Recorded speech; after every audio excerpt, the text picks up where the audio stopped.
கடலில் இருந்து கிடைத்த பொக்கிஷம். இந்த பக்கம் பார்த்த காமாட்சி அம்மனோட அம்சம் மாதிரி தெரியுது. வலதுகையில திரிசூலம், இடதுகையில குங்குமம். இது வந்து கீழே தானே. அது வந்து இந்த அந்த ஒரு பேர் சொல்லுவாங்க, சபதி. மீனவர்களுக்கு கிடைத்த அதிசய சிலை. பாதத்துக்குள்ள வந்து ஒரு நாகம் இருக்கு. படம் எடுக்கிற மாதிரி நாகம் இருக்கு. நாகம் இருக்குண்ணே.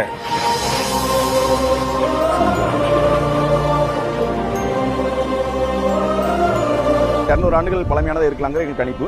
நம்மோட இரு பாதத்துக்கு இடையிலேயே வந்து ஒரு படம் எடுக்கும் நாகம் இருக்கிறது ஒரு டிஃபரெண்டான ஒரு அம்சமா இருக்கு, ஒரு வித்தியாசமான அம்சமா இருக்கு.